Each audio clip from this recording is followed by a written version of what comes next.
नमस्कार दोस्तों, मैं राजेश यादव जे ऑनलाइन में आप सभी का स्वागत है। दोस्तों, हमने मध्यपाषाण काल को समाप्त किया था और उसी क्रम में नवपाषाण काल की हम आज चर्चा करेंगे। यहाँ पर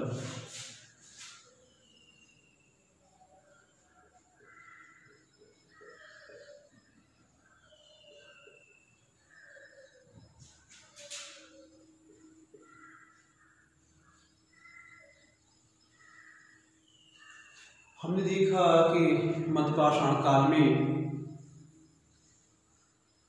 एक माइक्रोलिथिक काल कहा जाता था और मध्यपाषाण काल से लेकर नवपाषाण काल तक काफ़ी कुछ परिवर्तन आया और नवपाषाण काल में लोग कृषि करना भी जान गए थे और धीरे धीरे उनके औजारों में भी जो है परिवर्तन होने लगा था। नवपाषाण काल को गार्डियर चाइल्ड ने इसे महान परिवर्तन का काल भी कहा। नवपाषाण काल को गार्डियर चाइल्ड ने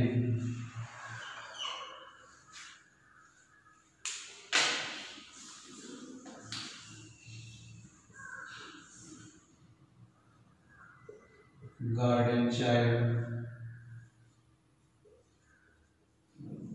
चाइल्ड महोदय ने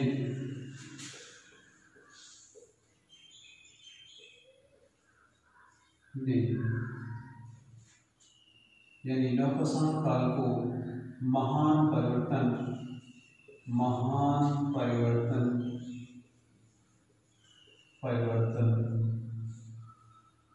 का काल कहा। अब महान परिवर्तन का काल क्यों कहा, इस पर हम लोग जो है विस्तार से चर्चा करेंगे। यहाँ हम देखेंगे कि इस नवपाषाण काल को हम सबसे पहले दो भागों में देखते हैं। उपकरण के आधार पर जो है कि यहाँ और अपनी सहूलियत के आधार पर उपकरण के आधार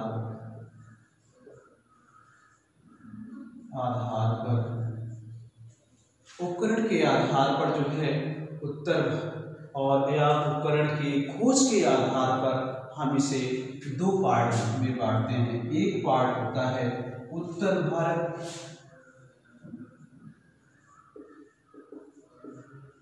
भारत और दूसरा भाग होता है दक्षिण भारत।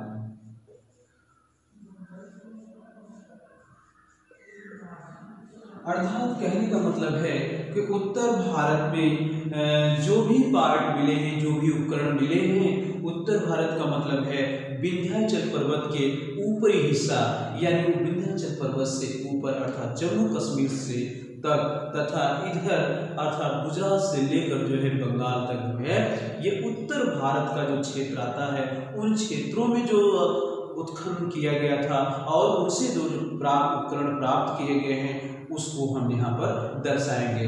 तो उत्तर भारत के जो है जो उपकरण प्राप्त करने वाले विद्वान थे वो थे, उनमें थे लेविन्सियर नामक विद्वान थे। लेविन्सियर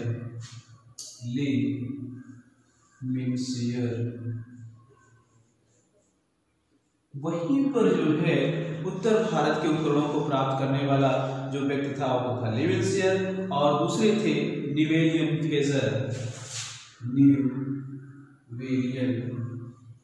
फेजर कहा गया।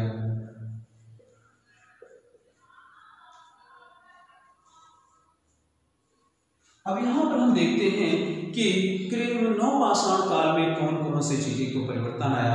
नवपाषाण काल में अर्थात जिस प्रकार से मध्यपाषाण काल में लोग जो है एक दूसरे के नजदीक आए, लोग एक दूसरे से एक साथ मिलकर जो है शिकार करना सीख गए, लोगों में सामाजिकता की भावना आई, लोगों में जो है पशुपालन करने की भावना आई, लोग पालतू पशुओं को जो है यहाँ पालना शुरू किए।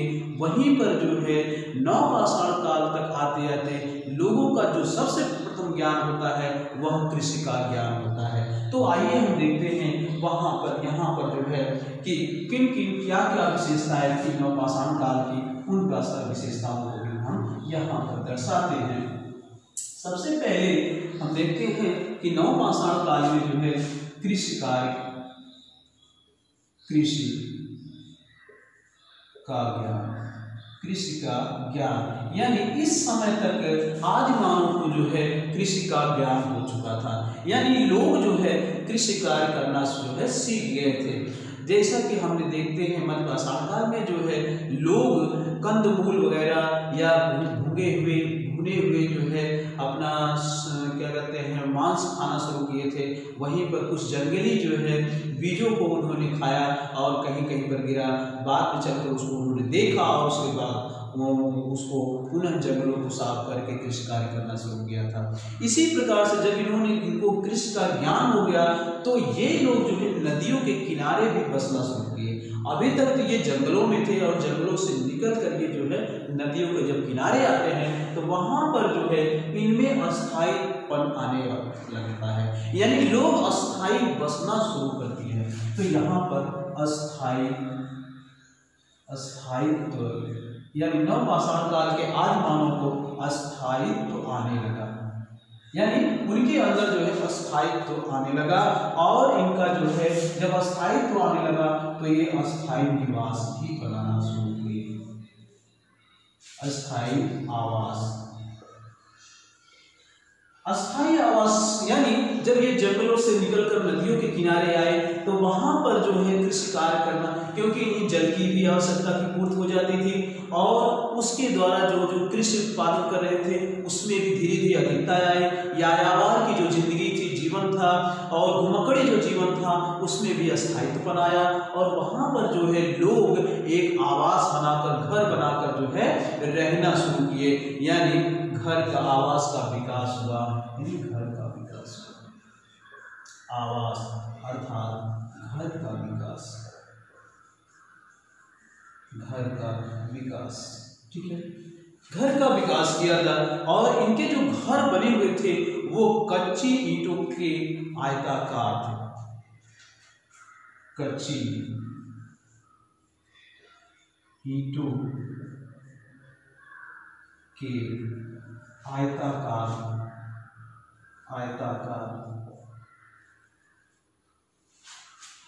कच्ची ईंटों के आयताकार घर बनाना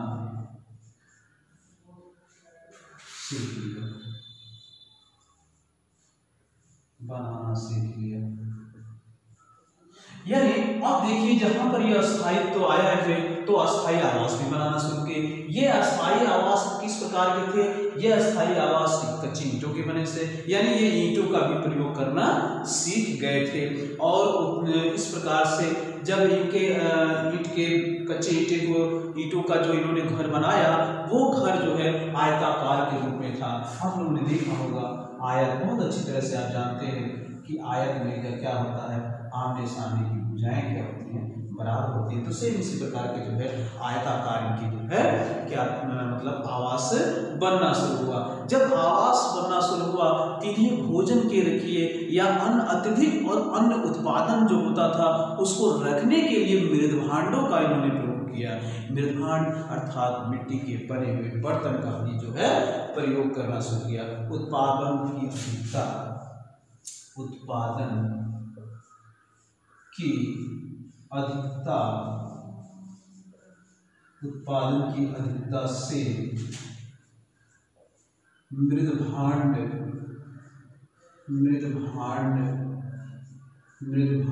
का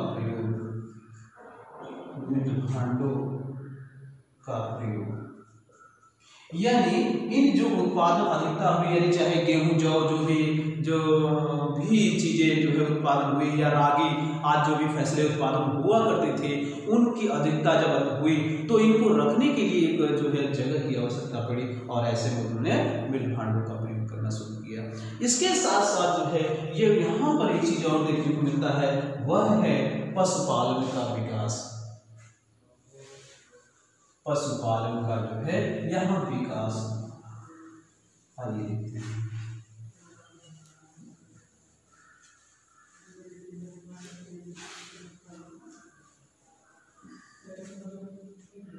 पशुपालन का विकास, पशुपालन का विकास।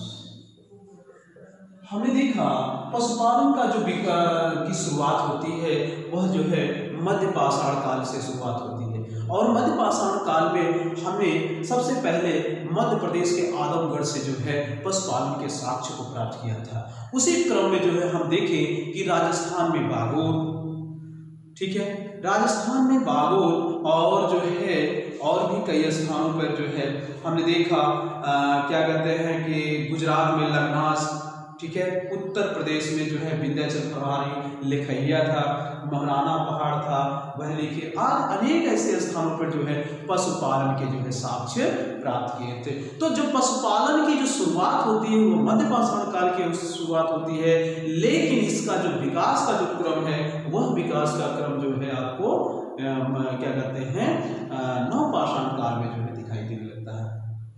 इसके साथ साथ यहीं पर जो है आपको पालिशदार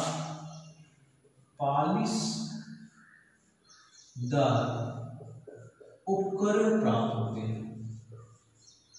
अब देखिए यहाँ पर जो इनके औजार थे, यानी मध्य पाषाण काल में हमने औजारों की जो स्थितियां देखी वह स्थितियां जो है इस प्रकार से नुकीली स्थितियां में आपको दिखाई देता है। लेकिन आगे चलकर जो है इनके औजार नवपाषाण कार्यकाल में आते आते इनके औजार लंबे होते गए और पतले होते गए, और इसके साथ साथ ये औजार छोटे भी हुए, कई आकार के छोटे छोटे औजार हुए, आरी नुमा हुए। तो इसी प्रकार से आप धीरे धीरे आप इसमें और भी देखेंगे कि हैंडेक्स का भी जो है आप प्रयोग, हैंडेक्स का भी प्रयोग आपको दिखता है यहाँ पर, यानी कुल्हाड़ी का भी प्रयोग आपने देखा। तो पत्थरों के बने हुए कुल्हाड़ी, छुरी, चैकर, छुरी आदि जो है इन चीजों का भी जो है यहाँ पर जो है उपकरण देखकर प्राप्त होते हैं, और साथ साथ में जो है हड्डियों के भी उपकरण भी जो है प्राप्त होते हैं। यहीं से हम आपको जो है भाले का भी प्रयोग जो है देखने को मिल जाता है, जो एक इस प्रकार से जो है बने हुए भाले का भी प्रयोग जो है, पत्थरों के भाले का प्रयोग जो है देखने को मिलता है। तो ये और साथ साथ जो है हड्डियों के भी उपकरण यहाँ पर प्राप्त होते हैं, यानी हड्डियों के बने हुए हड्डियों के उपकरण प्राप्त होते हैं। तो यहाँ पर यह प्रश्न बनता है कि बताइए कि पालिशदार उपकरण कहाँ से प्राप्त होते हैं? तो नवपाषाण काल में पालिशदार। पशुपालन का विकास सबसे पहले कहाँ होता है? विकास की बात हो रही है, यानी पशुपालन का प्रथम प्रयोग कहाँ किया गया था? तो मध्य पाषाण काल में। लेकिन विकास के क्रम में अगर देखा जाए तो वह यहाँ पर जो है नवपाषाण काल में आपको दिखाई देना शुरू हो जाता है। तो इसी क्रम में जो है नवपाषाण के काल के कुछ स्थलों के हम यहाँ पर चर्चा करेंगे। वो कौन कौन से स्थल हैं जहाँ से नवपाषाण काल के साक्ष्य प्राप्त होते हैं? तो सबसे पहले हम आपको यहाँ बताएंगे कि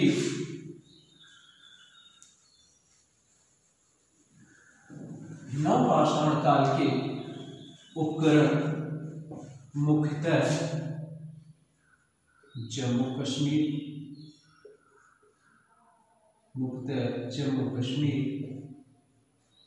अब जम्मू कश्मीर में दो ऐसे स्थल हैं जो बहुत ही प्रसिद्ध स्थल है, और वह स्थल जो है हमेशा आपके प्रश्नों के दायरे में रहता है, यानी वहां से हमेशा आपका प्रश्न पूछा जाता है, और वह स्थल है बुर्जहोम और गुफकराल। बुर्जहोम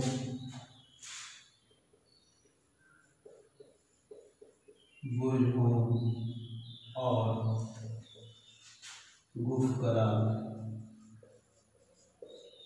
हाँ दोस्तों, यही गुफकराल है जहां पर जो है मानव के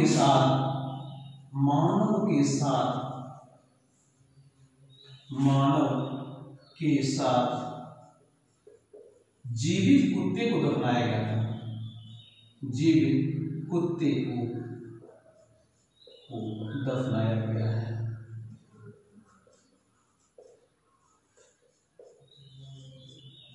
बात यहाँ पर ये होती है कि लोगों की भावनाओं की बात होती है। लोग यहाँ पर इस बात को समझते थे कि मालिक के साथ अगर कुत्ते को दफनाया, यानी जो पालतू कुत्ता है उसको दफनाया जाता था, क्योंकि वो मालिक का वफादार होता था और वह उसके साथ जो है हमेशा उठता बैठता चलता फिरता था, हमेशा उसका साथ देता था। इसलिए जो है वह मालिक के साथ उसे जो है जीवित कुत्ते को भी दफनाने का साक्ष्य प्राप्त होता है। साथ साथ में जो है इस जो यहाँ पर क्या कब्र मिले हैं, जो मानव के कब्र मिले हैं, वहाँ पर भी आप देखेंगे तो वहाँ पर इनकी आवश्यक वस्तुओं को, इनके खान पान के लिए, इनको जो है ऐशो आराम के लिए जो है कुछ वस्तुएं वहाँ जो है उनके बगल में रखी गई प्राप्त होती है। तो इस प्रकार से जो है जम्मू कश्मीर में बुर्जहोम, गुपकरार, वहीं पर हम देखते हैं बलूचिस्तान। यहाँ से भी बलूचिस्तान, दोस्तों बलूचिस्तान कहाँ पर है? यह पाकिस्तान का पश्चिमी हिस्सा है, पाकिस्तान में है यह, ठीक है।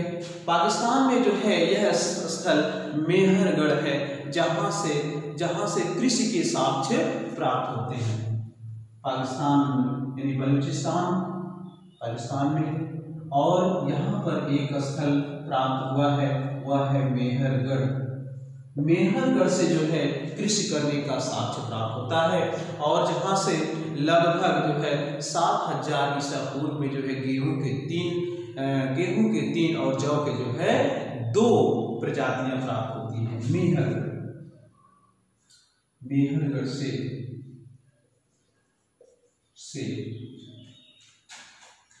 गेहूं की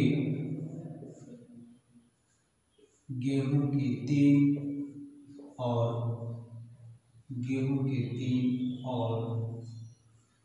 जौ के 2 प्रजातियां प्राप्त होती हैं। और यहीं से यानी मेहरगढ़ से एक और चीजें प्राप्त होती हैं, वह है भैंस पालन। भैंस के पालन का साक्ष्य मिलता है, भैंस के पालन का साक्ष्य प्राप्त होता है, ठीक है दोस्तों। भैंस के पालन का साक्ष्य यहीं से जो है प्राप्त होता है।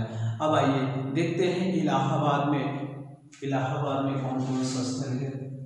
इलाहाबाद वो है कोल्डिगवा,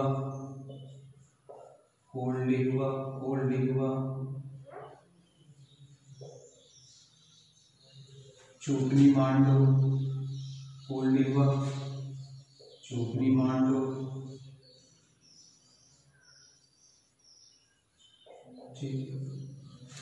चोपनी मांडो, कोल्डिगवा और चोपनी मांडो। कोल्डिगवा से जो है धान व चावल के साक्ष्य प्राप्त होते हैं।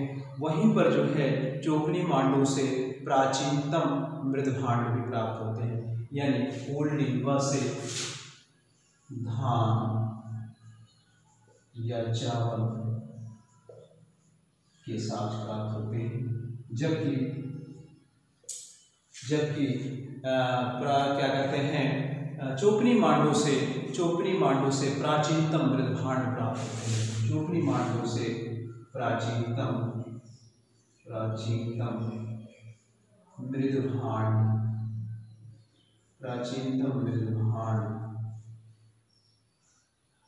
प्राप्त होते हैं, ठीक है। चोपनी मांडो से प्राचीनतम मृदभांड प्राप्त होते हैं। तो आइए यहाँ पर जो है और महगरा, चोपनी मांडो, महगरा भी एक स्थल है। चोपनी मांडो के बाद महगरा भी एक स्थल है, जहाँ से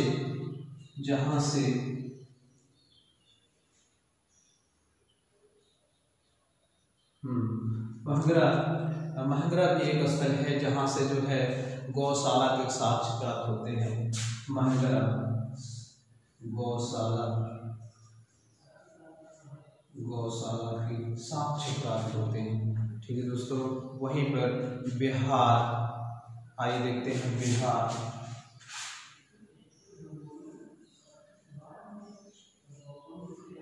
बिहार से में चिरान,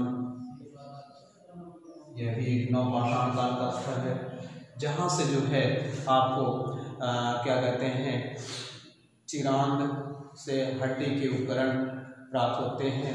लगभग 480 हड्डी के उपकरण प्राप्त होते हैं चिरान से। हड्डी के उपकरण, हड्डी के उपकरण प्राप्त होते हैं, जो लगभग 480 उपकरण है, जो मृग के बने हुए, मृग के हड्डियों के बने हुए। मृग आप जानते हैं, मृग मतलब होता है हिरण के हड्डियों के जो है उपकरण प्राप्त होते हैं। वहीं पर पश्चिम बंगाल में आप देखेंगे तो पांडुरंग डीभी, पश्चिम बंगाल में अगर देखें, पश्चिम बंगाल में नवपाषाण काल के साक्ष्य मिलते हैं। पांडुरंग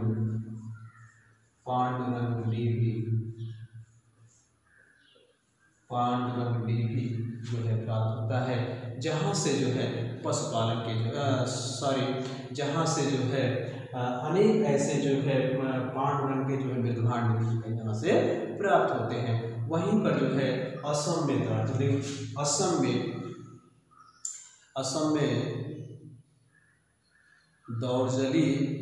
असम में दौर्जली हाउस,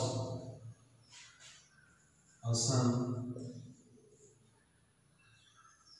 दौर्जली हाउस, हाँ दोस्तों, असम में दर्दली हाउस, और आंध्र प्रदेश में पुत्तुलूर और नागार्जुन, आंध्र प्रदेश में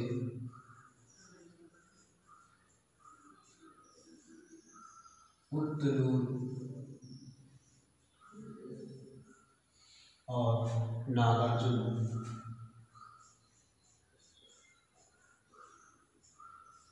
पुत्तुलूर और नागार्जुन आदि ऐसे जो है स्थल प्राप्त होते हैं। वहीं पर जो है हम कर्नाटक की भी बात कर लें, दक्षिण में कर्नाटक में जो है मास्की,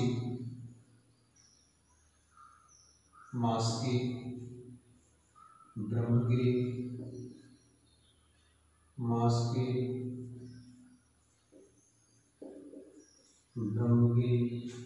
मास्की है, ब्रह्मगिरी है और कोटकल है। मास्की, ब्रह्मगिरी और कोटकल।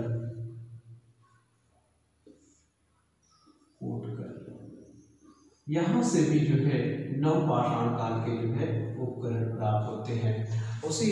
अब इस तरह से जो है अगर देखा जाए तो दक्षिण भारत में सबसे पहले रागी के फसल उगाए जाने के भी साक्ष्य मिलते हैं। मुख्य इम्पॉर्टेंट है, मोस्ट इम्पॉर्टेंट है, यहाँ पर आप नोट करेंगे कि दक्षिण भारत में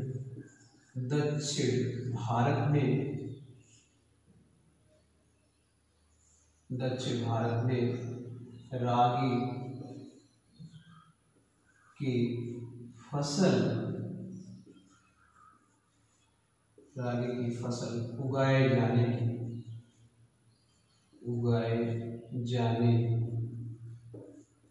का प्रथम साक्ष्य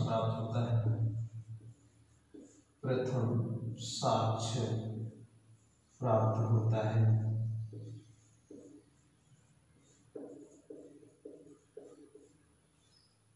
ठीक है, इस प्रकार से नवपाषाण काल के वह ऐसे स्थल हैं जिनकी हमने अभी चर्चा की थी। इन स्थलों से जो है आपका ज़्यादा से ज़्यादा जो है प्रश्नों का जो उल्लेख मिलता है वह मुख्य रूप से जम्मू कश्मीर, यानी जम्मू कश्मीर के गुफकराल और जो है बुर्जहोम, इससे जो है हमेशा आपका प्रश्न बनता है। प्रश्न यह बनता है कि वह कौन सा स्थल है जहाँ पर जो है मानव के साथ जो है कुत्ते को दफनाया गया है। दूसरा प्रश्न ये बनता है कि गर्द आवास कहाँ से प्राप्त होता है। गर्द आवास का मतलब है ये लोग जो है गड्ढे बनाकर जो है, यहाँ आप ध्यान देंगे कि ये जो गर्द आवास है इस प्रकार से गड्ढे बनाते थे और इस पर जो है स्तंभों के माध्यम से ये गाड़ देते थे, और गाड़ने के बाद जो है ये घास फूस की जो है इनकी झोपड़ियाँ बनाकर जो है ये रहा करते थे। तो ये गर्द आवास हुआ करता था, और इन्हीं में जो है इन्हीं में इस प्रकार से जो है इनके झोपड़ी नुमा जो है आवास बनते थे। और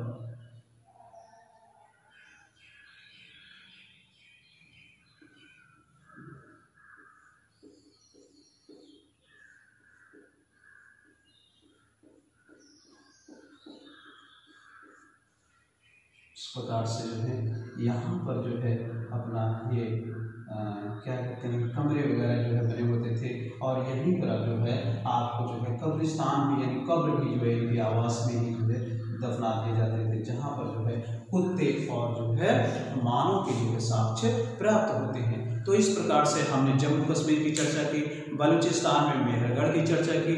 मेहरगढ़ से भी प्रश्न आता है कि कृषि का साक्ष्य सर्वप्रथम कहाँ से प्राप्त होता है, तो कृषि का साक्ष्य सर्वप्रथम मेहरगढ़ से प्राप्त होता है। वहीं पर इलाहाबाद से कोल्डिंगवा, चोपनी मांडो और जो है महगरा ये तीनों स्थल ऐसे हैं जहाँ से जो है क्या कहते हैं धान के खेती के साक्ष्य मिलते हैं।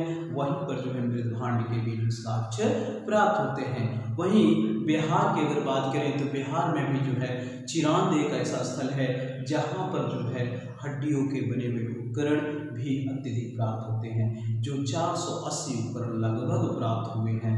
वहीं पर अगर पश्चिम बंगाल की बात करें तो वहाँ पर पांडुदेवी नामक स्थल है जो नवपाषाण काल का जो है स्थल माना जाता है। दक्षिण में अगर हम देखें तो दक्षिण में जो है दो स्थान ऐसे हैं जो आंध्र प्रदेश और कर्नाटक। आंध्र प्रदेश के उत्तनूर और नागार्जुन दोनों ऐसे स्थल हैं जहां से व्यापक रूप से जो है कृषि के साक्ष्य प्राप्त होते हैं, और उपकरण यानी हड्डियों और पाषाणों के बने हुए उपकरण भी प्राप्त होने लगते हैं। वहीं पर अगर कर्नाटक की चर्चा करें तो कर्नाटक में मास्की, ब्रह्मगिरी और जो है कोटकल, यहाँ पर भी जो है नवपाषाण काल के साक्ष्य प्राप्त होते हैं, हड्डियों से बने हुए उपकरण प्राप्त होते हैं और पत्थर के बने हुए उपकरण प्राप्त होते हैं। यहीं से जो है आपको हड्डियों की बनी हुई सुइयां भी प्राप्त होती हैं, जिससे ये पता चलता है कि लोग आज मानो यहाँ तक आते आते अपने जीवन में काफ़ी परिवर्तन कर लिया था।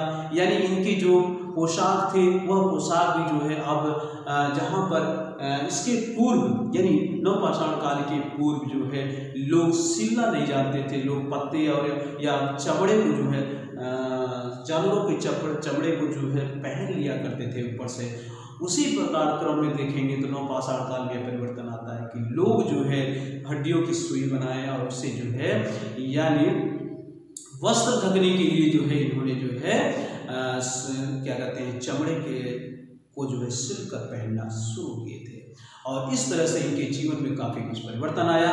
और इसी परिवर्तन के क्रम में जो है आप देखेंगे कि यह क्रम धीरे धीरे जो है यह ताम्रपाषाण काल में भी परिवर्तन होता है। धीरे धीरे तांबे का भी आविष्कार हो जाता है, क्योंकि यही मानव जो है आगे चलकर तांबे का आविष्कार करता है, तांबे को गलाकर जो है तांबे का निर्माण करता है। और इस संस्कृत में भी जो है तांबा और पाषाण दोनों एक साथ चलता है। बाद में चलकर परवर्ती हड़प्पा में भी आप अगर देखें तो वहाँ भी आपको इस प्रकार की जो है चीज़ें दिखती हैं। तो वहाँ पर भी कुछ जो है नगरीकरण की बात आती है और कुछ जो है वहाँ पर जो है ताम्र और पाषाण दोनों साथ साथ चलते रहते हैं। यानी ताम्र पाषाण काल के बाद जो संस्कृत आती है वह विश्व की ऐसी प्राचीन सभ्यता का जन्म होता है जहाँ पर वहीं पर इससे यह लगता है कि भारत में भी जो है विश्व की सभ्यताओं में से एक सभ्यता है जो इसके पूर्व जो है विद्वानों में जो है या विश्व के अन्य विद्वानों में भी इस प्रकार की मतभेद रहे हैं कि भारत में किसी प्रकार की जो है सभ्यता नहीं है। लेकिन इसको झुठलाते हुए जो है तमाम विद्वानों ने जब इस प्रकार के उत्खनन को कराया, यानी कहाँ पर हड़प्पा में जो है सबसे पहले वहाँ पर जो है उत्खनन का कार्य हुआ, तो इससे विश्व के छवि पर यानी विश्व पटल पर जो है भारत का भी नाम विश्व में एक स्थान आया और वह प्राचीनतम सभ्यताओं में से एक है। ठीक है, बहुत बहुत धन्यवाद। मैं आज बस इतना ही, और मैं आप लोगों से यही गुजारिश करूंगा कि आपको यह वीडियो कैसा लगा आप कमेंट करें और इस वीडियो को सब्सक्राइब करें और लाइक करें, जिससे जो है हमारा मनोबल और भी आगे बढ़े और भी आगे अच्छे से अच्छे वीडियो आपके सामने हम लोग ला सकें, जिससे आप अपने इस लॉकडाउन में जो है आप अच्छे से पढ़ाई कर सकें और अपने लक्ष्य को प्राप्त कर सकें।